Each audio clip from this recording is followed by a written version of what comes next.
Hello everyone, welcome to AeroDab and welcome back to the session. So this is our 13th lecture for reasoning or your RBI grade B 2024 examination. Okay, so this is our new chapter which is blood relation. We will be covering blood relation in two parts. This is going to be part 1 where we are discussing the basic questions.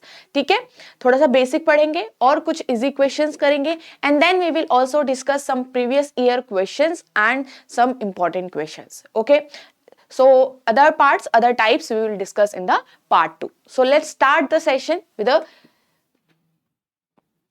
okay.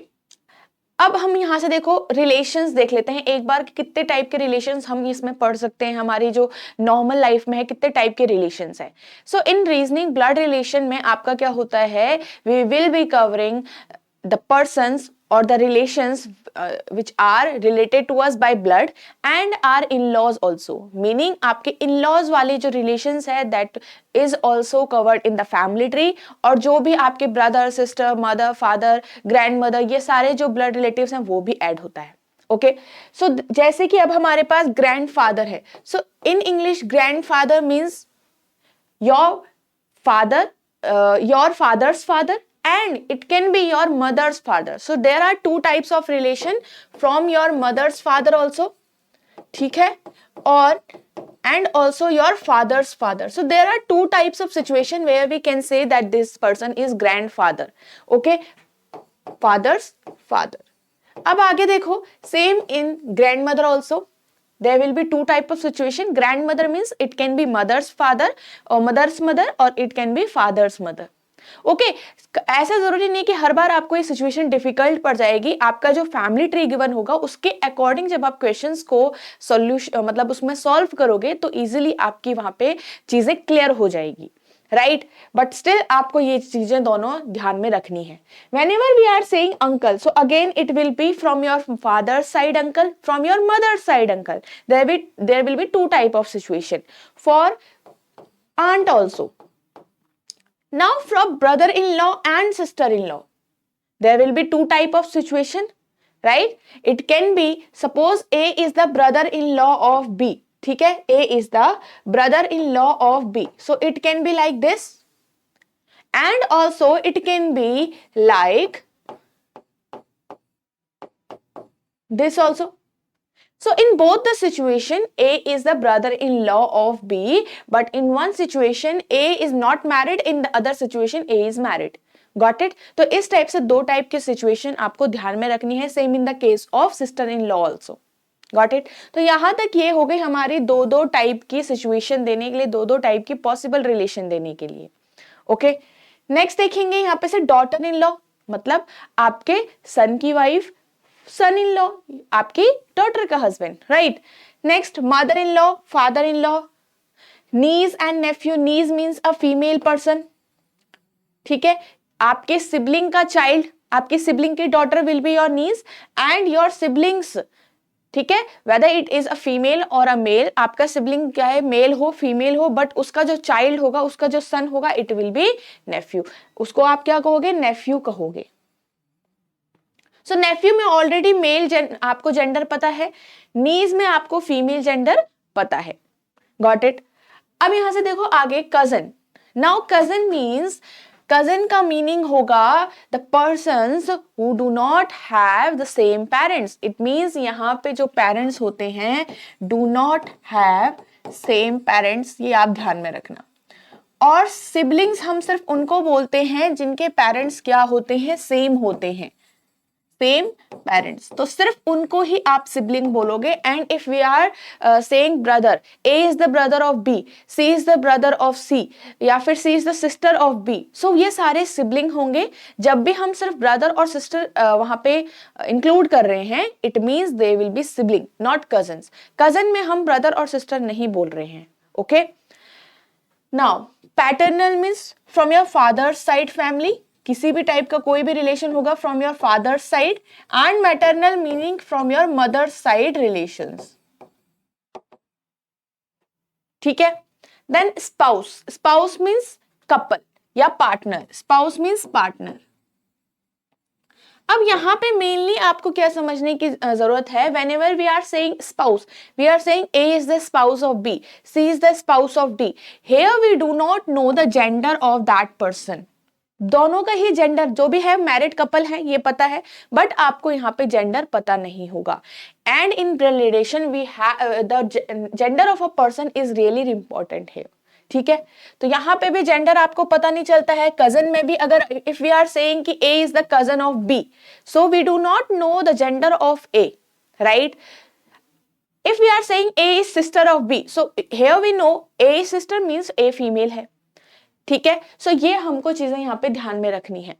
And also remember a name of a person do not define their gender.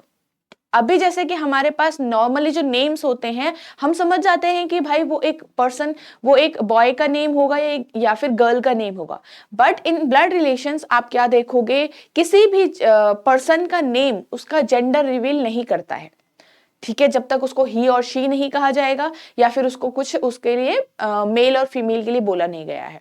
ठीक है, सो ये चीजें आपको ध्यान में रखनी है. Okay, so let's start other things here. अब नोटेशंस देख लेते हैं, एक बार थोड़ा सा डिस्कस कर लेते हैं नोटेशंस को भी, कि दैट दो symbols which we are going to use in this chapter. Okay, so plus we will be using for male. ठीक है, female we will be using for, ठीक है, sorry, minus we will be using for female. Couple के लिए आप एक दो double ऐसे साइन बनाओगे. Sibling single horizontal line. And generation gap we will be showing like this arrow. ठीक है, ऐसे करके एक एरो करके, this is the generation gap. Generation gap means suppose this is the mother and her son. तो इस type से आप उन दोनों के बीच में एक अगर सिंबल ऐसे बना रहे हो, एक एरो बना रहे हो, that means there is a single generation gap. Got it? So these are are notation. आगे देखते हैं सम इंपॉर्टेंट पॉइंट्स है जो हमको याद रखना है. If we have Ram is the brother of Pooja, if we have Ram is the brother of Pooja, so Ram is brother means Ram is a male, Pooja का brother है, so between both of them we will make a horizontal line and then Pooja will be at this place. Got it? आगे देखो, Harry's mother is Ashu's sister. सबसे पहले यहां से एक break करो, यहां से एक ब्रेक करो. Harry's mother is Ashu's sister. So first of all, Harry's mother here is Ashu's, this person is Ashu's sister, it means Ashu will come at this place. We do not know the gender of Harry, we do not know the gender of Ashu also. Got it? तो यहाँ पे इस type से आप इसको, इस sentence को frame करके ऐसे करके फैमिली ट्री बना रहे हो. ये हम जो बना रहे हैं ये क्या है, एक फैमिली ट्री का पार्ट है. Now X has only one daughter. X has only one daughter means X will be having only one daughter. X can have one son, two son, three son, कोई दिक्कत नहीं है. X के लिए, x के लिए, सन के लिए मना नहीं किया, बट इट इज इंपॉर्टेंट कि उसके पास डॉटर सिर्फ वन होनी चाहिए. Clear? Now Y has only one child या Y has one child, it means Y will be having one child. It can be a plus, it can be a minus. It means एक ही child होगा, उसके अलावा कोई दूसरा sibling यहाँ पे नहीं होगा. राइट? नेक्स्ट देखो, L is married to F. If L is married to F, here again we do not know the gender of L or F. दोनों का ही जेंडर रिवील नहीं है, but we know that they are married couple. इतना पता है यहां से सिर्फ. तो ये चीजें आपको ध्यान में रखनी है कि कितनी डेटा से, कितनी कंडीशन से हमें कितना फैमिली ट्री हम वहां पे ड्रॉ कर सकते हैं. Okay, so we will be using these type of points in our questions also. चलिए, अब again important point we will be discussing the use of and but and the use of who or whose and which. ठीक है, अब जब भी हमारे पास and या but आता है किसी सेंटेंस के बीच में, ठीक है, किसी सेंटेंस के बीच में, किसी रिलेशन के बीच में आपको लिखा गया and, आपको दिखा but, so it means that will be using for first person again always. ठीक है, or you can say that and but will be giving the information for the first person. Suppose, for example, if there is M is father of X and brother of Y, this and denotes the information for the first person. Who is the first person here? जो sentence के starting में होगा वो आपका first person होगा. तो ये वाली जो रिलेशन है ये किसके लिए है? M के लिए ही आपका यहाँ पे है. Got it? ऐसे ही अगर यहाँ पे बट होगा तो सेम सिचुएशन होगी। देखो यहाँ पे एक दूसरा एंड के बाद एक दूसरा क्या है, यहाँ पे सब्जेक्ट नहीं है, सब्जेक्ट बोलो या फिर पर्सन नहीं है, तो यहाँ पे ये क्या किसको शो कर रहा है, ये वाला रिलेशन वो आगे वाले पर्सन को शो कर रहा है। इफ वी आर सेइंग कि M is sister of X, M is sister of X and N is sister of Y. अब यहाँ पे दो दो अलग अलग चीजें हैं, दोनों के पास अलग अलग यहाँ पे पर्सन है। यहाँ पे क्लियरली समझ आ रहा है, जैसे हम इंग्लिश में पढ़ते हैं M is honest and N is dishonest, मतलब दो अलग अलग बातें हैं, एक बार एम के लिए है एक बार एन के लिए है, वो अलग बात है। बट यहाँ पे एंड के बाद आप एक कोई यहाँ पे सब्जेक्ट नहीं देख रहे हो, तो ये जो इंफॉर्मेशन होती है वो पहले वाले पर्सन के लिए ही होती है, तो यहाँ पे कंफ्यूज मत होना। ओके, सो हु और हुस जब भी आपके पास सेंटेंस के बीच में आता है, सो it will be giving the information for the second person.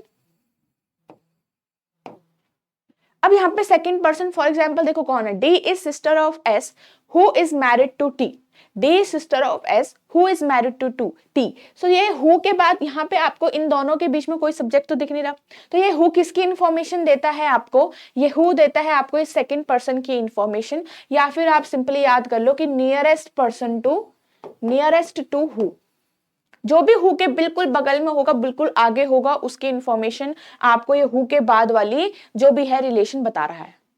Okay, here we know that D is sister of S and who is married to T, it means S is married to T here, not D. Got it? So I hope आप इन चीजों को ध्यान में रखोगे while solving the questions of blood relations. ठीक है, चलिए आगे बढ़ते हैं यहीं पे से। Now, first question है M is daughter of N who is husband of O, A is brother of B, C is father of A and husband of D, D is mother-in-law of O। तो जैसे जैसे आपको जो जो relation दिए जाते हैं वैसे वैसे आप स्टार्ट करो अपने फैमिली ट्री ड्रॉ करना। अब यहाँ पे देखो M is daughter of N, तो M जो है M is daughter of N, it means N ऊपर आएगा। N who is husband of O, तो who is husband of O, N। ठीक है, देखो M is daughter of N Who is husband of O, तो इतनी लाइन से आपने इतना सारा यहाँ पे रिलेशन बना दिखा लिया। A is brother of B, अब ये एक अलग से दो पर्सन है तो इसको अलग से दिखा लो, A is brother of B ऐसे बनाओगे। C is father of A, C will be at this place and husband of D, and मतलब ये C के लिए बोला जा रहा है and husband of D means D will be at this place। अगर C ऑलरेडी एक मेल पर्सन है तो this D should be a female person। Okay, D is mother-in-law of O, अब यहां से इसका कनेक्शन और इसका कनेक्शन समझ में आ गया। If D is the mother-in-law of O, D अगर mother-in-law of O है, so it means यहाँ पे O is married to A और B, इनमें से एक से married होगा नहीं, O is already married, and if O अगर यहाँ पे इस ट्री में कैसे होगा कि जो डी है वो मदर इन लॉ होनी चाहिए एफ की, ओ की, तो वो एक ही तरीके से हो सकता है। यहां पे हम कैसे दिखाएंगे इसको, it will be N should be sibling, N की जो N is married to O hair,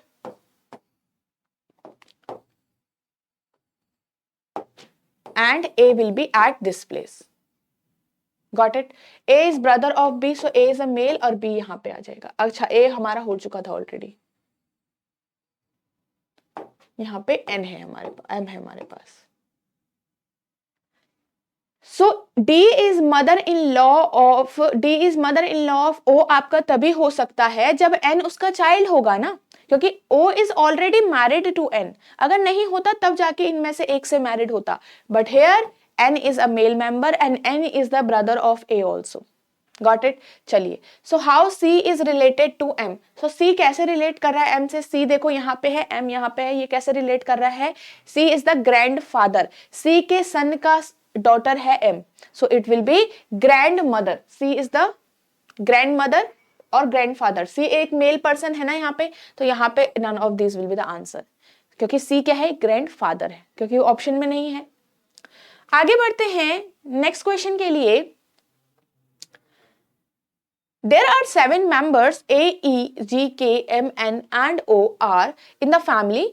It is a 3 generation family. तो ये चीज ध्यान में रखनी है भाई, it is a 3 generation family and only 2 couples are there in the family. मतलब एक तो आपके पास 3 जनरेशन है और 2 कपल हैं सिर्फ. तो ये बहुत इंपॉर्टेंट इंफॉर्मेशन है, इसे भूलना नहीं है. N is sister of O. ठीक है, यहां से स्टार्ट करो. N is sister of O.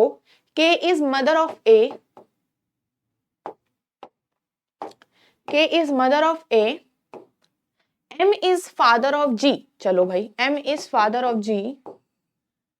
E is sister in law of N. अब जैसे ही आप ये रिलेशन देखते हो, now we learn that there will be 2 type of situation where A is जो है वो sister in law N की कैसे होगी, एक तो इस टाइप के रिलेशन से और एक किस टाइप के रिलेशन से होगी, इस टाइप के रिलेशन से. यहां पे कोई पर्सन है जो मैरिड होगा एन से, ठीक है, और वो पर्सन सिबलिंग होगा ई का, और एक में ई ही मैरिड होगा. तो 2 टाइप की सिचुएशन हमारी यहाँ पे अभी बनती है, इसको साइड में रखेंगे. M has 3 children. अब यहाँ से एक चीज क्लियर हो चुकी है कि M के कितने बच्चे हैं, यहाँ पे 3 चिल्ड्रन होने चाहिए. और ये भी ध्यान दो कि आपके पास जो नंबर ऑफ फैमिली मेंबर्स है वो लिमिटेड है, ओनली 7 है. अब आगे देखो, O is not married to E. O जो है वो E से मैरिड नहीं है. M is paternal grandfather of A. अब M ऑलरेडी एक पैटर्नल ग्रैंडफादर है A का, और A जो है वो मेल मेंबर है. तो अगर आप यहाँ पे बनाओगे तो M के सन का सन आपके पास A होगा. ये तो क्लियर है क्योंकि M जो है वो पैटर्नल ग्रैंडफादर है किसका, A का.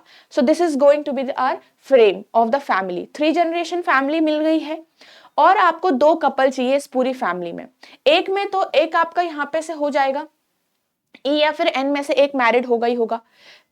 Clear. Now M has 3 children. It means यहाँ पे 3 लोग आने चाहिए और उनमें से एक ना एक तो G भी होना चाहिए. ठीक है. If M is father of G, है ना, तो M जो है वो एक मेल मेंबर है अगेन. Got it. M के 3 यहाँ पे चिल्ड्रन हैं. तो यहाँ पे ये चीज देखिए, वी हैव ओनली 7 मेंबर्स और 3 मेंबर्स तो यहाँ पे आएंगे जो M के चिल्ड्रन हैं. तो 3 यहाँ पे हो गया, 4 5 ऑलरेडी हो चुका है. Got it. अब यहाँ से अब इसको एक अब थोड़ा देखिए आप क्या यहाँ पे चीजें एक साथ रख सकते हो, क्या कंबाइन कर सकते हो रिलेशंस को. N और O ऑलरेडी सिबलिंग्स हैं और E जो है वो अलग है यहाँ पे. And E is also not married to O. E और O जो है वो मैरिड नहीं है एक दूसरे से. और K जो है यहाँ पे A की मदर भी है. तो एक चीज तो क्लियर हो चुका है, अगर K A की मदर है, now you know in the family कि A जो है वो A का पैटर्नल ग्रैंडफादर M है, तो K जो है वो उनकी डॉटर इन लॉ होनी चाहिए कि नहीं होनी चाहिए, ये तो क्लियर है. अब यहां से एक चीज तो क्लियर है कि यहाँ पे ये जो पर्सन है ये मैरिड है K से, इतना क्लियर है हमारे पास. ठीक है. M जो है वो G का यहाँ पे फादर है. अब G का पता नहीं है कि G can be married to K and G can be unmarried person. ये दोनों चीजें यहाँ पे पॉसिबल हो सकती है. अब इसको ले यहाँ से N और O को लीजिए. N और O ऑलरेडी सिबलिंग है, तो ये चीज ध्यान में रखनी है आपको कि N और O यहाँ पे ऐसे करके हम बना सकते हैं. ठीक है. N और O आपने बना दिया, तो यहाँ पे देखो अगर ऑलरेडी K एक मैरिड पर्सन है, K can be married to G, K can be married to N. Got it. तो यहाँ पे हमारे पास देखिए E का जो है वो O से तो मैरिड नहीं है. E can be married to N. E can not be married to N, right, क्योंकि यहाँ पे ऑलरेडी उन दोनों के बीच में सिस्टर इन लॉ का रिलेशन है. E यहाँ से इससे मैरिड नहीं होगा, तो E के पास एक पर्सन बचा है E जिससे मैरिड होगा, that will be G. Got it. क्योंकि why, because E is the sister in law. A should be in the same generation as N, so it will be possible that E जो है आपका किस इनमें से दोनों से मैरिड नहीं है. A should be married to G here, तो E should be married to G. Got it. चलिए, तो यहां पे एक सिबलिंग ऐसे बनाओ, एक और सिबलिंग,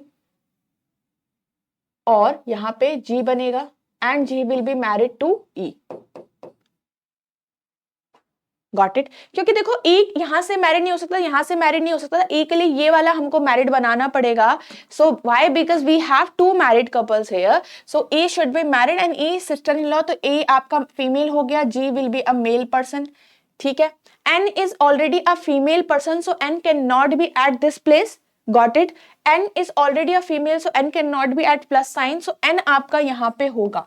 अब ये देखो हम इसको यहाँ पे क्यों एडजस्ट करें? Why? Because we have only 7 members, 1 2 3 4 5 6 7 already हो चुका है। सो इट मीन्स हमारे पास O के लिए एक यही पॉसिबिलिटी बचती है यहाँ पे आने की। Got it? So this is our complete family tree. ये हमारा complete family tree है, राइट। N, O और G को हमने सिबलिंग कैसे बनाया आपको पता है, क्योंकि हमारे पास M के 3 चिल्ड्रंस थे, N और O ऑलरेडी सिबलिंग हैं। G के लिए हमारे पास देखो यहाँ पे E can not be married to this one, E can not be married to this one, तो E के लिए G को हमको मैरिड बनाना है, ठीक है। एंड हमने जब यहाँ पे फैमिली बनाया तो N, O और G हमारा सिबलिंग निकले, ठीक है। चलिए, question is how A is related to O, how A is related to O। Family tree में देखो A O से कैसे रिलेट कर रहा है। A is the sun of O। यहाँ पे जब भी जो फर्स्ट पर्सन के बारे में पूछा जाता है तो इस फर्स्ट पर्सन का आपको जेंडर भी पता होना चाहिए, ठीक है। सो O देखो नीचे है तो O इज सॉरी A नीचे है आपका, तो A is son of O। क्या है? A is son of O, so answer will be son. Clear? Next देखो यहाँ पे से how is G related to O। G कैसे रिलेट कर रहा है O से? देखो भाई, G is the brother of O। G क्या है? Will be the brother of O। How is N related to M। N कैसे रिलेट कर रहा है M से? N जो है आपका यहाँ पे फीमेल थी already, N is the daughter of M। Got it? चलो, सो ये वाला क्वेश्चन कंप्लीट हो गया, आगे बढ़ते हैं यहाँ पे से। Now next question, there are 8 family members A, B, C, D, E, F, G and H are in the family. It is a 3 generation family. Again important है, 3 couple भी हैं भाई यहाँ पे। There are in the family 3 couple हैं, ठीक है। हमारे पास अब की बार 8 members भी हैं। C is mother of H, जितना दिया जा रहा है वहां पे लिखते रहो। C जो है वो मदर है H की, B फादर है C सिस्टर का। देखो इस लाइन को समझो, B is father of C sister. अगर B C की सिस्टर का फादर है तो C का भी तो फादर ही होगा, right. So B is father of C also and it mean C has a sister. यहां से ये चीज भी क्लियर है, तो ये भी साथ साथ में बनाओ कि C has a sister, okay. A's husband is B's son in law. अब यहां पे भी देखो, A का जो हस्बैंड है that should be B's son in law. If A's husband is B's son-in-law, so B should be at this place and A should be at this place. A should be the daughter of B. Now, got it? आगे देखिए, E is father of H sister. अब E अगर father है H की sister का, so यहाँ पे आपको ये चीज क्लियर होनी चाहिए, E should be father of H also, है ना। अब यहाँ से देखो, H is already in the family tree. H की सिस्टर का फादर मतलब H के पास भी एक सिस्टर है, and C is already the mother of H. और अगर E father है तो E should be at this place like this. Got it? आगे देखो, F is a male person here. Now F is a male person. और क्या क्या है? G is not married to B. G जो है वो B से married नहीं है and C has only one son. C का एक ही son है यहाँ पे। इट मीन्स H यहाँ पे अगर सन होता है तो एक ही वहां पे सन होना चाहिए। अब इस फैमिली को कंप्लीट यहाँ पे स्टार्ट करो, बनाओ। तो यहां से B से ही रखते हैं, B C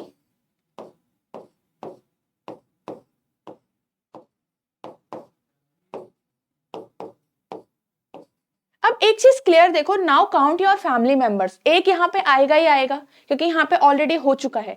1 2 3 4% फोर्थ यहाँ पे आएगा, ठीक है। 1 2 3 4 5 और 6 हमें चाहिए 8 मेंबर्स। सो 2 एक्स्ट्रा मेंबर्स जो हमारे पास बचे, एक तो ये भी है हमारे पास रिलेशन, राइट। एंड इसका मतलब देखो, अगर B की यहाँ पे डॉटर A है और B की डॉटर यहाँ पे C भी है तो A आपका आराम से यहाँ पे आ जाएगा। If A is the husband तो A का हस्बैंड यहाँ पे आ जाएगा। अब काउंट करो, ऑलरेडी हमारे पास यहाँ पे कितने हो गए? 6% हो गए अगेन, ठीक है। 1 2 3 4 5 6 7 हो गए हैं। नाउ द 8th पर्सन, एक तो G भी रह गया हमारे पास रखना और F भी हमारे पास रखना यहाँ पे रह गया, राइट। चलिए, now F is a male person and G जो है G is not married to B, ठीक है। F cannot be at this place, F cannot be at this place, and also F जो है आपका यहाँ पे भी नहीं आ सकता. Why? Because we have 3 married couples, और 3 मैरिड कपल बनाने ऐसे हैं आपको कि आपका जो फैमिली ट्री है वो ज्यादा पर्सन्स ना दिखा पाए. देखो ऑलरेडी 1 2 3 4 5 6 और 7 हो चुका है, तो यहाँ पे हमारा तीसरा मैरिड कपल ऐसे बनेगा कि जिससे बाकी चीजें ना हिले. Got it? सो यहाँ पे एक फीमेल मेंबर आनी चाहिए कि नहीं आनी चाहिए? बिल्कुल आनी चाहिए. सो F can not B at this place, F can not B at this place. So F के लिए एक ही प्लेस बचेगा, ये वाला, क्योंकि वो मेल है. If J is not married to B, so it means J should be at this place. अब हमारे पूरे मेंबर कंप्लीट हो चुके हैं, सो इट मींस एक जो मेंबर बचा है, क्योंकि इसके अलावा और कोई बाहर रिलेशन नहीं दिख सकता. ठीक है? क्यों? क्योंकि हमारे पास सिर्फ 8 मेंबर हैं. अब देखो एक मेंबर यहाँ पे से कौन बच गया? डी. तो डी के लिए यही प्लेस खाली बचा था, तो D will be at this place. Now C has only 1 son, so H should be that son, क्योंकि जी तो ऑलरेडी फीमेल है. Got it? So this is our complete family tree. इस तरीके से आप बाकी चीजों को शो करते हो. ओके चलिए, सो क्वेश्चन देखते हैं. How is D related to B? How is D related to B? D is the wife of B. D is the wife of B hair.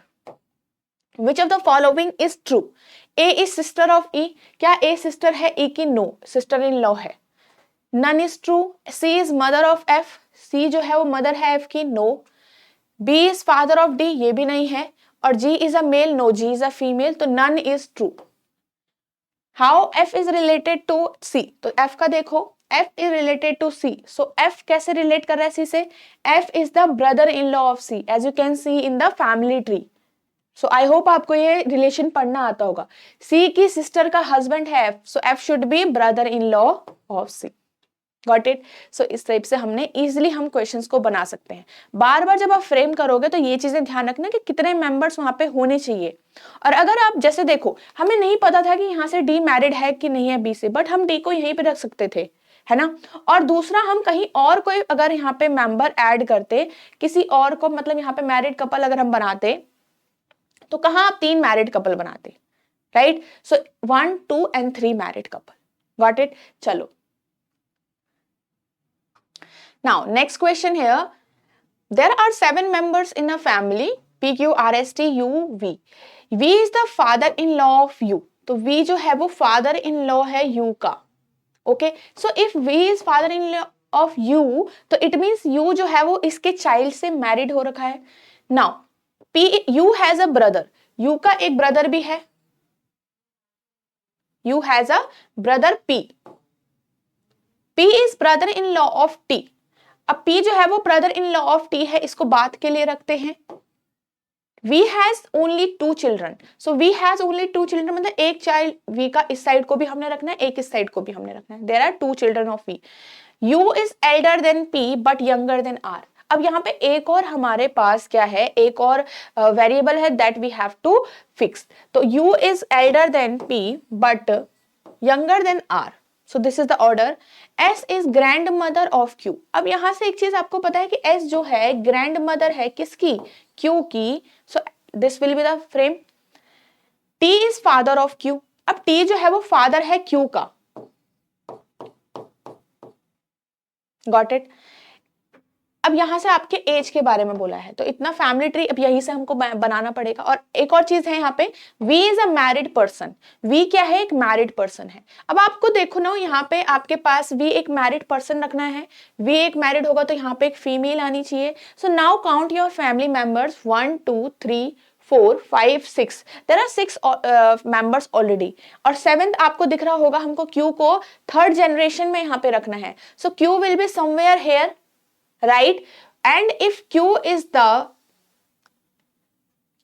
the grandchild of S, so S should be at this place. Why? Because V एक married person है. और अगर हम यहाँ पे S को रखते हैं तभी हमारे पास सारे members complete हो पाएंगे, right? And also we know that T is the father of Q. T जो है वो father है Q का. So T will be at this place, and we also know that why we are placing T at this place. Why? Because P is the brother-in-law of T. P जो है वो brother-in-law of T है, that's why. और इसलिए भी कि T जो है वो Q का फादर है, इस वजह से भी हमको T को यहाँ पे रखना चाहिए. Got it. तो T is a male person और इसका सिबलिंग होगा यहाँ पे कोई ना कोई।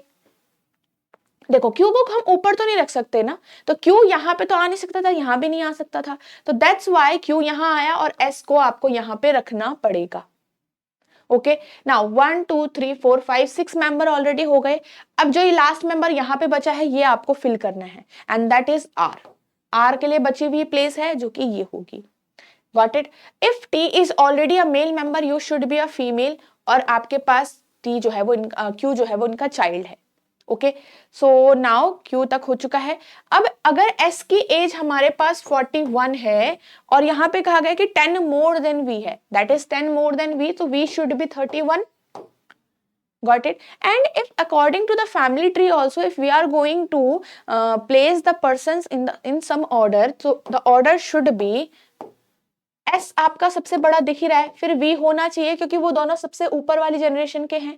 एंड देन यहाँ पे आपको ये वाला ऑर्डर तो पता ही है, so R is greater than U greater than P.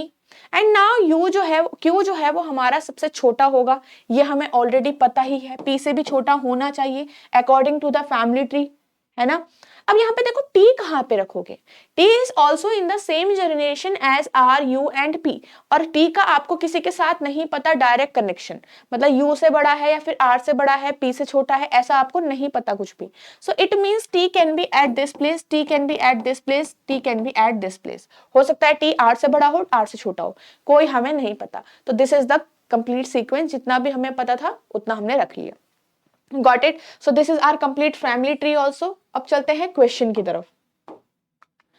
How is S related to Q? S जो है वो Q से कैसे रिलेट हो रहा है? So S will be the paternal grandmother of Q.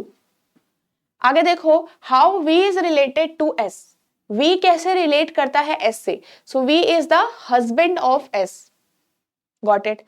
आगे देखो what is the possible age of R? What is the possible age of R? अब इस क्वेश्चन को ध्यान से देखो। Now we know S is 41 and this is 31, और आपको P का भी पता है कि P जो है वो 23 है, यहाँ पे बोला है age of P is 23, तो R should be between 31 and 23। R का नंबर बिटवीन 31 एंड 23 होना चाहिए। सो ये आपका 31 से बड़ा है, ये भी बड़ा है, एंड ये आपका इन दोनों के बीच में है, so this can be the possible age of R। Okay चलिए, सो ये हमारा आंसर नहीं था। नेक्स्ट क्वेश्चन पे चलते हैं यहां से। In a family of 9 members Jyotsna, Lavanya, Mahesh, Megha, Prem, Priya, Ram, Supriya and Vijay, there are two married couples in the family. Further, following information is known. ठीक है, अब यहां से देखो आगे करते हैं हम। अब ये नेम के साथ आपको पर्सन्स का नेम बताया हुआ है, ठीक है, पर्सन का नेम बताया हुआ है, तो आपके पास यहाँ पे ध्यान रखना है कि किसी के भी नेम से आप उसका जेंडर रिवील नहीं करोगे, जेंडर मार्क नहीं करोगे। Now Prem is son of Mahesh, so Prem जो है वो महेश का सन है, सो प्रेम सन है तो प्रेम एक मेल पर्सन हो गया। Prem is married to Priya. So if Prem is married to Priya, so Priya will be a female member. Jyotsna is sister of Priya. Lavanya is daughter of Prem's father Mahesh and she is married to Ram's son Vijay. देखो Lavanya is daughter of Prem's father Mahesh, Prem का father कौन है? महेश है, तो father मतलब Mahesh is a male person, ठीक है, male person हो गया। Lavanya is daughter of Prem's father Mahesh, अगर महेश की डॉटर लावण्य है तो Lavanya should be at this place and Lavanya is a female member. आगे देखो एंड शी इज मैरिड, मतलब कौन? ये वाली जो लावण्य है, that is she is married to Ram son Vijay. Lavanya is married to Ram son Vijay, मतलब विजय से मैरिड हो रही है, विजय मेल मेंबर है, और आपका जो राम है, Ram should be at this place. Got it? थोड़ा ये ऊपर चला गया तो राम आपका यहाँ पे आएगा। आगे देखो यहाँ पे से Jyotsna is aunt of both Supriya and Megha, अगर ज्योत्सना आंट है बोथ सुप्रिया और मेघा तो यहाँ पे आ सकता है। और आगे देखो क्या लिखा है, विजय हैज नो चाइल्ड, विजय के कोई भी चाइल्ड नहीं है, तो यहाँ पे तो कंप्लीट हो गया, खत्म। और यहाँ पे हमारे पास आपके पास क्या है, Supriya and Megha will be at this place. So this is our complete family tree. एक बार काउंट करो 1 2 3 4 5 6 7 8 और 9, कंप्लीट 9 हो चुके हैं, और this is our complete family tree. आगे देखते हैं क्वेश्चंस क्या है इस पे। How is Ram related to Lavanya. तो राम कैसे रिलेट कर रहा है लावण्य से। Ram can be father in law, Ram can be mother in law. ठीक है, so answer can be mother in law, father in law, either A B दिया हुआ है, so answer will be C option, either ए और बी। Got it. चलो, how many male members are there in the family? As we do not know the gender of Supriya, Megha और राम का भी आपको gender यहाँ पे पता नहीं है, राइट। सो आपके पास यहाँ पे क्या है, राम का भी जेंडर नहीं आपको नहीं पता, तो इट मीन्स यहाँ पे हम can not be determine. Got it. चल, let's move on to the next question. Who is paternal aunt of Megha. तो पैटर्नल आंट देखो पहले, मेघा ये रही पैटर्नल, ये तो मैटरनल आंट होगी ज्योत्सना, पैटर्नल आंट कौन होगी, Lavanya. So paternal aunt will be Lavanya. Mahesh is married to Suchita, how Suchita is related to Supriya. अगर महेश मैरिड होता है किससे, सुचिता से, suppose Mahesh is married to Suchita, Suchita यहां पे आएगी फीमेल बनके, तो how Suchita is related to Supriya. Suchita Supriya से कैसे रिलेट, सुप्रिया कहाँ है हमारे पास, ये है, तो सुचिता कैसे होगी रिलेट सुप्रिया से, Suchita should be grand mother of Supriya. Got it. चलिए, now next question. 8 people A, B, C, D, P, Q, R and S are seated in a linear row facing north. Some information about their relationships and positions are given below. ठीक है, क्या कहा गया है आपकी बार, आपके पास blood relation भी है, मतलब फैमिली ट्री आपको फॉर्म करना पड़ेगा, and you also have to arrange the persons in seating arrangement. ठीक है, 2 टाइप की चीजें हैं इसमें। अब जब भी हमारे पास इस टाइप का क्वेश्चन, हमने क्या कहा था कि हम दोनों चीजों को साथ में लेके चलेंगे। क्या कहा था, दोनों चीजों को साथ में लेके चलेंगे। जैसे आपको अगर रिलेशन मिलता है तो आप उसको फैमिली ट्री में अरेंज करो, अगर आपको सीटिंग की अरेंजमेंट मिल रही है तो आप उसको दूसरे उसमें अरेंज करो। ठीक है, साथ साथ में। अब देखिए, there is only 1 married couple in the family, ये गिवन है कि there is only 1 married couple, तो एक ही मैरिड कपल बनाना है।